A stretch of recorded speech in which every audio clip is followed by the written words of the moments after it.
मोठी बातमी समोर येते महाराष्ट्राच्या राजकारणात. शरद पवार गटाला पुन्हा एकदा मोठा धक्का बसला आहे.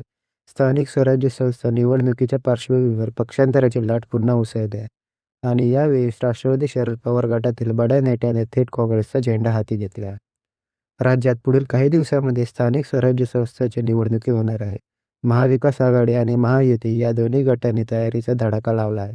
पण या निवडणुकीच्या तोंडावर पक्षांतराचा खेळ सुरू झाला आहे. महाविकास आघाडीला विधानसभा निवडणुकीपासूनच सतत धक्के बसत आहेत. अनेक नेत्यांनी महायुतीत प्रवेश केला आहे आणि आता त्यात यादीत आणखी एक मोठं नाव जोडलं गेलं आहे. गडचिरोली नगर परिषदेचे पहिले नगराध्यक्ष सुरेश सावकार कोरडीवार यांनी राष्ट्रवादी शरद पवार गटाचा राजीनामा देत थेट काँग्रेसमध्ये प्रवेश केला आहे. हा प्रवेश काँग्रेसचे प्रदेशाध्यक्ष हर्षवर्धन सपकाळ आणि नेते विजय वडेट्टीवार यांच्या उपस्थितीत झाला. सुरेश सावकार हे गडचिरोली जिल्ह्यात राष्ट्रवादीचे मजबूत नेते म्हणून ओळखले जात होते. गेल्या अनेक वर्षापासून ते पक्षाशी निष्ठावंत राहिले, पण आता त्यांनी काँग्रेसचा हात धरला आहे. त्याचबरोबर माजी जिल्हा परिषद अध्यक्ष हर्षला तेलमुले यांनी देखील राष्ट्रवादी शरद पवार पक्षातून बाहेर पडत काँग्रेसमध्ये प्रवेश केला आहे. या दोन्ही नेत्यांच्या प्रवेशामुळे काँग्रेसला गडचिरोली जिल्ह्यात बळ मिळणार आहे. तर राष्ट्रवादी शरद पवार गटासाठी हा नक्कीच मोठा धक्का मानला जातो.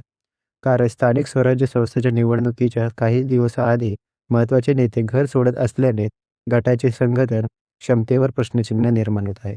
दुसरीकडे काँग्रेसने या प्रवेशामुळे आगामी निवडणुकीत आपली ताकद वाढवण्याचा प्रयत्न केला आहे. महाविकास आघाडीत आता परत एकदा जागा वाटप आणि अंतरंग मतभेदांचा पुन्हा उफाळण्याची शक्यता आहे. एकीकडे अजित पवार गट आणि भाजपने आपली संघटना मजबूत केली आहे, तर दुसरीकडे शरद पवार गटाला सतत धक्के बसत आहेत. स्थानिक स्वराज्य संस्थेच्या निवडणुकीत या पक्षांतराचा किती परिणाम होतो हे पाहणं आता राजकीय वर्तुळात वस्तुनिष्ठ ठरणार आहे.